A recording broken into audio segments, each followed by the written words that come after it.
Ciao and welcome back to Pastamore, Pasta with Love. I'm Chef Joe Mele, and today on Pastamore, we're breaking the rules. That's right, you heard it. We're breaking the rules. And how are we breaking the rules? What are we doing today that's so different than any other day, Pastamore? In the next week, we've got two holidays coming up. I'm sure everybody's aware of Friday, St. Patrick's Day. That's the easy one. But did you know that on March 20th, it's National Ravioli Day? True fact, look it up. Alright, so me thinking, how am I going to incorporate these two things on our show today? We're going to do a little fusion cooking. Alright, we're going to take the flavors of St. Patrick's Day, typically corned beef, cabbage, potatoes, and we're going to turn it into a ravioli. That's right, we're going to do a ravioli today honoring St. Patrick. By the way, for all you non-believers, St. Patrick was Italian, sent by the Pope to Ireland to convert the Irish. But that's a whole nother story, another show, another day. Alright, so what color is associated with St. Patrick's Day? We all know. It's green. So I've gone ahead and I've made some green pasta made out of spinach dough. Okay, so our raviolis are going to be green and white, okay, in honor of the day. Alright, so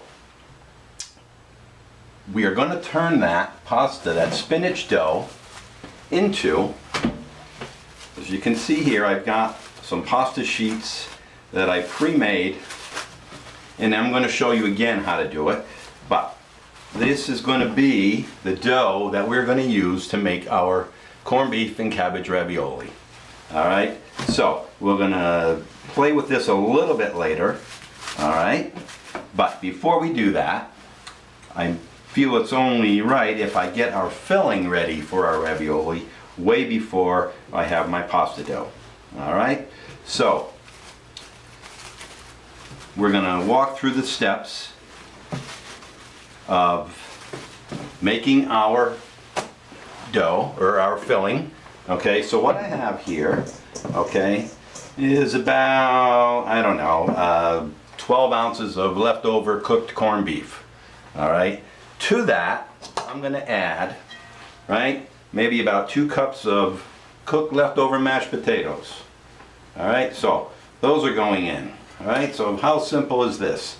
That's going to be the base for our ravioli filling. We're going to have some cooked cabbage, right? So I took and shredded the cabbage that was left over, okay? And of course, borrowing from the Italians, I'm going to add, we got to have cheese, right? Every ravioli has to have some cheese. So, corned beef and Swiss, all right? So I took about a cup of shredded Swiss cheese, all right? And we're putting that in our filling today. All right, so we're going to combine all this. And all you see, you know, you got a nice color going on here as well. You got the green cabbage, the white potato, obviously, and the corned beef. Alright, so we're going to get a nice homogeneous mixture here, all ready to go. And then we are going to take our striped spinach pasta dough, and I'll show you how to make ravioli again. Alright, so, but before I do that, I'm going to quickly run through the steps to doing striped pasta. Alright, just because we may have some new viewers who weren't around way back when, last August, when we started doing these series, and do a little refresher on how to make striped pasta dough. Okay, and I hope since that time, a lot of you have gone out, purchased pasta machines, and been playing and making pasta regularly for the last 6 months or so. Alright, so we have a nice, well-balanced. Now, what I didn't put in here, I am going to add a little bit of black pepper, okay, but I'm not adding any salt because of the salt content possibly in the corned beef, maybe in the cheese as well, okay. Alright, so that's a nice mixture. And I'm just going to go in and taste that, because we taste all the time, right? Buono. Got a good balance of all the ingredients. Can't wait for this one. I've never done this before, so I have no idea how it's going to come out. Okay, so let's rewind back to pasta making dough. I think it was lesson 1 or 2. And I have here 2 doughs. I have our basic egg pasta. Okay, that was the 5 eggs and a pound of durum, if we all remember. Okay, so what I need to do in order to get this finished sheet like this, I need a base. All right, so we're going to make our base for our sheets, our sfolia. All right, so we're going to do a little dusting, right, with the durum, and we're going to open our pasta machine.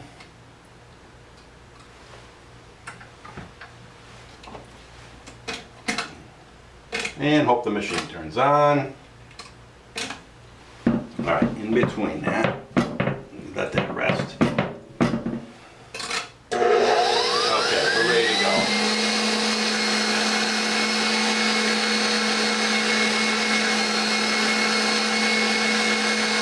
So we want a nice wide sheet.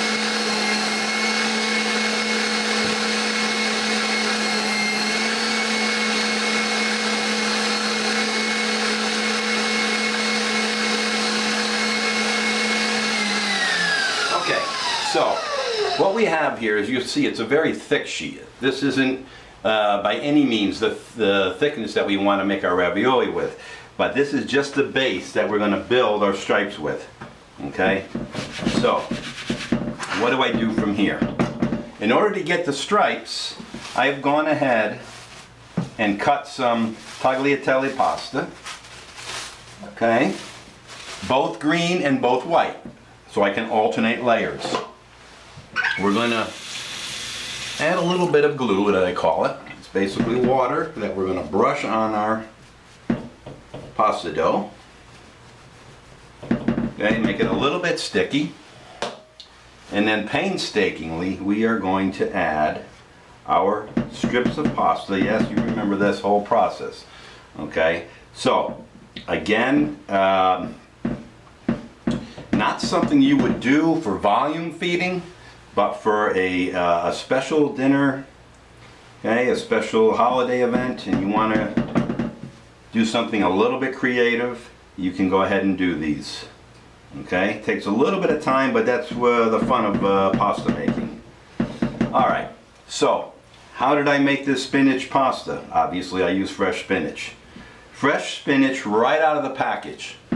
Okay, baby spinach preferably. Take it out of the package at the store. It's about a 6-ounce bag. I put 1.5 pounds of durum, 3 eggs, and process the whole thing until I got a green dough. That's it. Okay? So, and you can change up these colors as per the holiday. If you want red pasta dough, you can go with pureed beets, fresh beets, pureed, cooked. Okay, or you can use tomato paste, but that makes it a little bit orangey, not so much red. And then you could also use carrot puree. Okay, then going on the orange theme. If you wanted brown, let's say you wanted to do a fall theme, brown and orange, you could do porcini mushroom powder. All right, just take some porcini mushrooms dried, grind them to a powder, and add them to your pasta dough. If you wanted to say Halloween, the black and orange, use squid ink. Get that at your seafood store. Okay, squid ink pasta, very, very famous. If what other colors are there? We can go chocolate, as we've seen in other shows, right? All right, we can go purple. If you wanted to say puree some purple Peruvian cooked potato and fold it into your dough, you can do that. If you whatever colors you want to do, the main thing is to use real ingredients, real purees. Okay, do not use food coloring to make your pasta colors. It's all about natural. And also remember that anytime you're adding additives, such as purees, to your pasta, you are going to compromise the moisture content of the dough. So that means we may have to increase the flour, cut down on the moisture, such as the egg, okay, and then let the puree be the moisture content that you need. All right, so quickly, I just made a small piece here, and I'm going to show you what we do with it next. So I've got my stripes in place. I'm going to trim this up, okay, get rid of the excess. And then I'm going to trim my sides.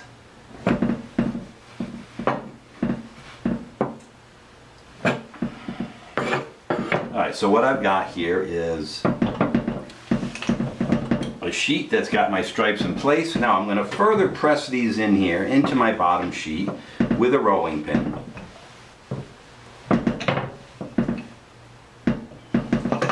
Actually, I'm going to trim this back just because. There we go. Alright, so you can see that's the bottom of the sheet. Okay, if I turn it over, these have all been laid on top. We're going to laminate this into one usable pasta sheet.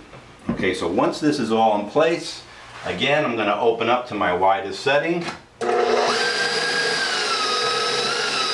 put this back through the machine.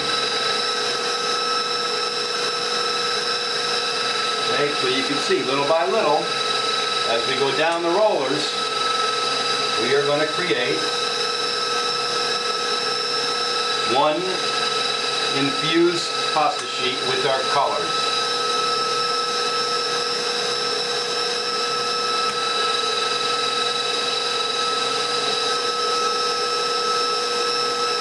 When we go down, now we get the thinness that we're looking for to about a number 5 on the machine.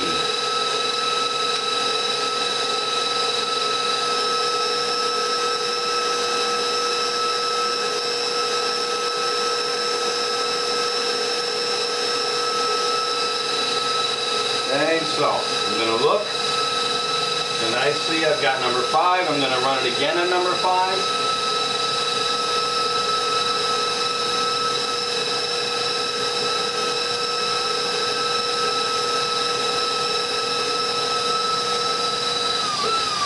Okay, so you can see now how this has all come together. Alright, now we have one usable sheet. Alright, beautifully colored, striped. Alright, we're going to put this aside for the moment. Alright, and we're going to remove all of our excess. Give us a little bit of room to work.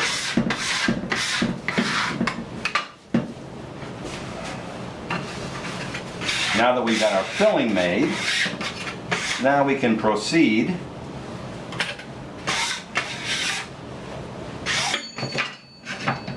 to our ravioli making. Alright, so if you remember this little form here, this is our ravioli form that we used way back in 2 or 3. Okay? So, first thing we need to do, if you remember, we're going to flour our form. Very important. Okay? Then we're going to go back. I'm going to grab some of these sheets that I made earlier.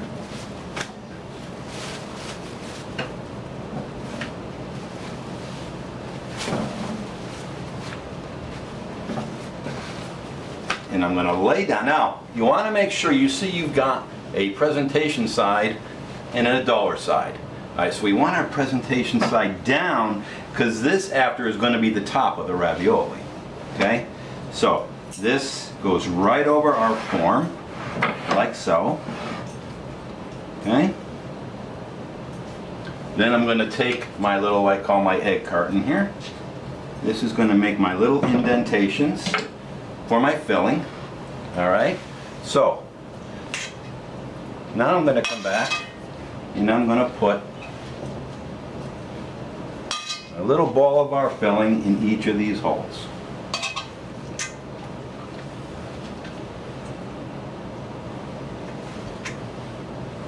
I bet you never thought you could do corned beef cabbage potato ravioli, right? So if you're like me and your spouse is Irish and you're Italian, right, you get the best of both worlds. I can get to have my pasta, Julia can have her corned beef, everybody's happy. Okay?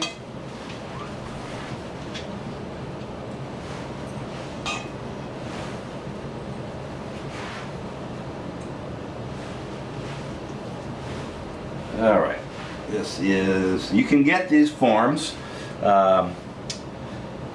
pretty much any kitchen store. I like to use sur la table. I don't know if I'm allowed to say that, but it's my show, I can say it.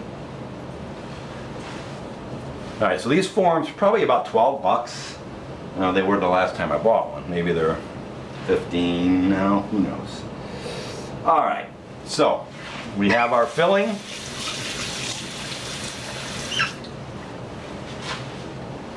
Now, we're going to take our brush, right, our glue, and we're going to again moisten whatever exposed dough is on the form here, so that when we press down, everything becomes sealed. All right, so now I'm going to take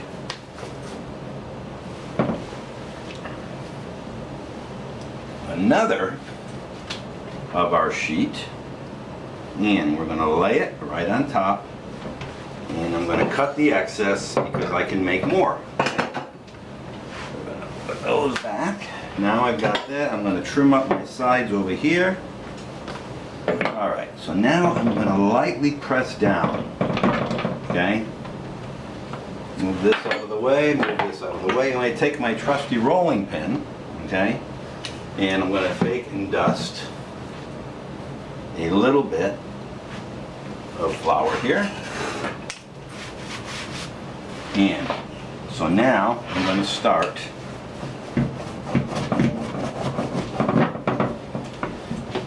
with the rolling pin, press down. Don't be afraid to use force on here. Okay? Turn it sideways, go the other way. Make sure you get your ends.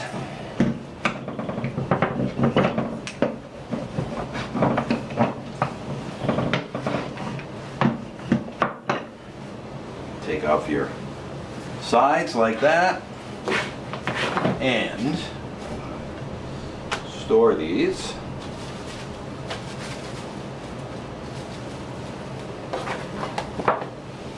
On here. And then I'm going to flip over, pop out my ravioli, okay, così. So, you see we have our corned beef and cabbage striped ravioli made at this point. Nice and plump, beautiful. Alright, I am just going to set these aside, probably in the freezer for the moment, so they firm up just until I'm ready to cook, okay? And I'm going to save my sheets here for further use. Clean up my board, and then we're going to go ahead with the making of our sauce.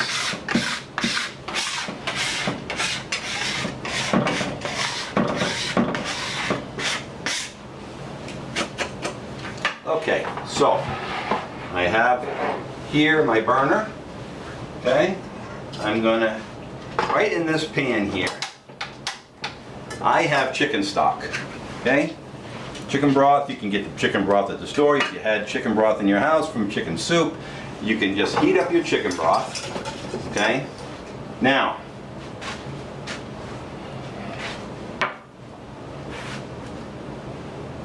normally, we would make a sauce in a couple different ways.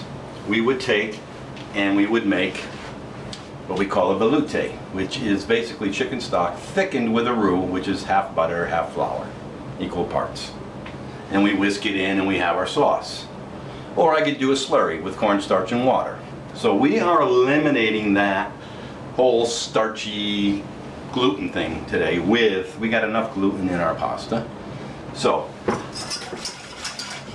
we're going to break the rules again here. We're going to make a sauce. I know what you're going to say. I'm using instant potato. All right. So I am going to bring this chicken stock to a boil. I'm going to whisk in just enough of the instant potato to make a creamy texture, a sauce-like texture. So what I've done then is change the texture. Now I've got a sauce consistency. I also got that potato flavor a little bit to go along with the corned beef and cabbage and potato ravioli. How cool is that? All right. So we don't need flour, butter. This is a quick fix. And also another little tip here: if you're making like a puree vegetable soup of some kind and you need a little, like a pea soup, and it comes out too thin, keep a little potato on hand, instant potato. Whisk it in, and you can get that consistency back to what you're looking for. Okay. And I've got my water on also for my ravioli, because once this sauce comes together here, really all we gotta do is cook our ravioli, and I'll show you how to finish taking another shortcut. What? That's crazy stuff you say, shortcuts. Right? Today's all about breaking the rules. So this is gonna not quite at the boil yet. Okay. Now, after we get our sauce made, we're going to go to a skillet, okay, cook our raviolis, put a little bit of the sauce in here. We're going to fold in some butter, okay. So now you got a buttery, chickeny, potato flavored sauce. Cook the ravioli, give them a quick toss, and then a really quick, easy, surprising garnish for this dish, okay. All right. So I'm going to whisk in a little bit of these guys. Right? You do a little bit at a time, because obviously you can always add more, but you can't take out. All right? So we want to get just the consistency just right. Whisk it in. Wait a minute for it to simmer, and you want to check your consistency. We're always looking for that nappe where it coats the back of a spoon type of consistency. Okay?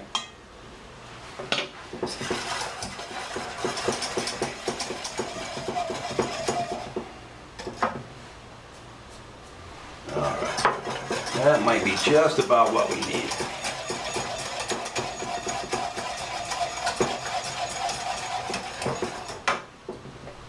Check our spoon. No, still a little.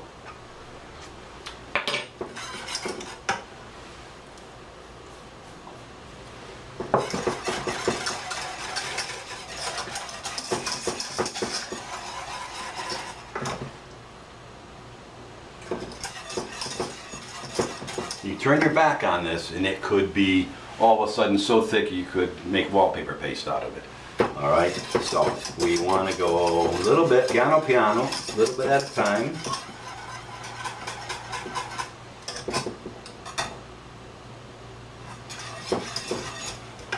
I'm going to go a little more. I think we're just about there. And then I'm going to transfer the pan over.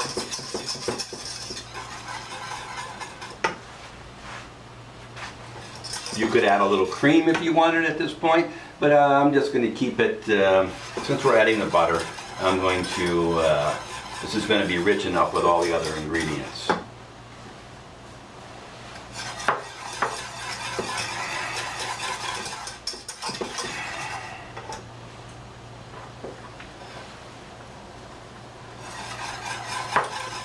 Alright, so now I'm going to switch pans.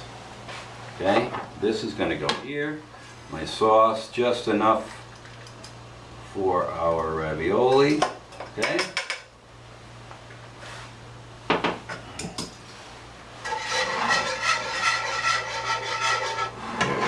So we got a nice coherent. Now, put a little butter in here, swirl that around.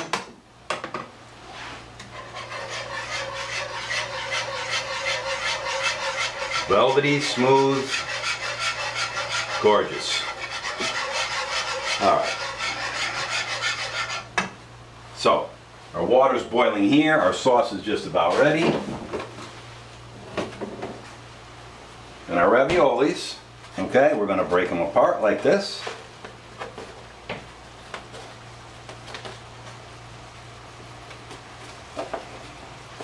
Okay, into this water.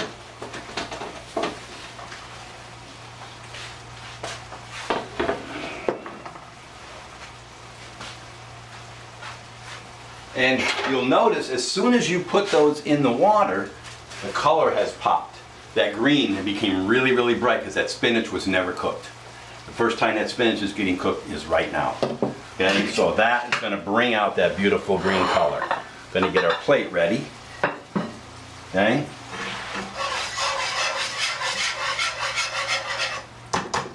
Sauce is beautiful. Raviolis aren't quite floating yet.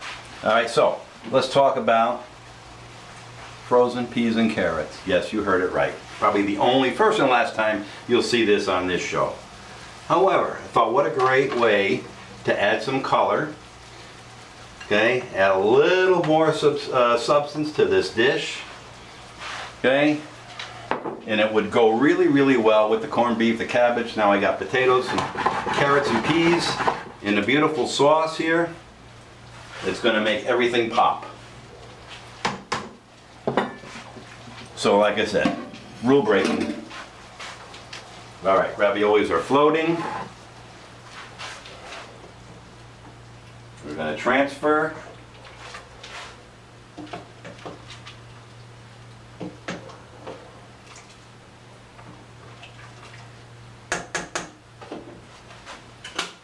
All right, back over here. Now, as we say, we always toss, toss, toss. Okay? Now, I'm not adding any Parmesan in here. This is not an Italian ravioli. We got cheese inside, right? We're going to coat. We're going to flip. Okay? Now, we have a really, really nice balance of colors. Very important, guys, okay? When you are plating ravioli, believe it or not, there is a right way to do it. There's a presentation side and a not presentation side. Okay, the presentation side is the nice, full, round ravioli. Okay, so turn them over if you got them upside down. Gorgeous. Beautiful. Love it. All right, let's plate. Again, okay, so you see how nice and plump they are up top? We don't want to flip them over. We always want to serve them right side up.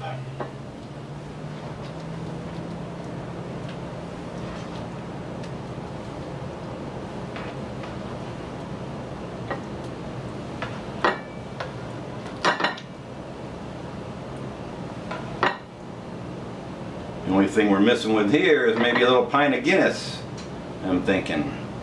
Alright, so let's add a little more of our sauce back over here. Okay. Pop another ravioli up on top. And we got one more. Let's go for it. Let's do all 12.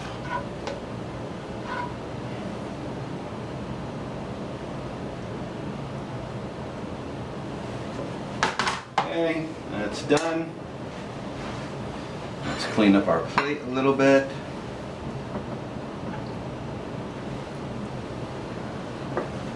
All right, so what screams National Ravioli Day and St. Patrick's Day all in the same dish, right? Corned beef and cabbage ravioli, St. Patrick's Day, Santa Pasquale. God bless, enjoy, and we will see you up in Connecticut in April. Ciao, ciao. Thanks for watching.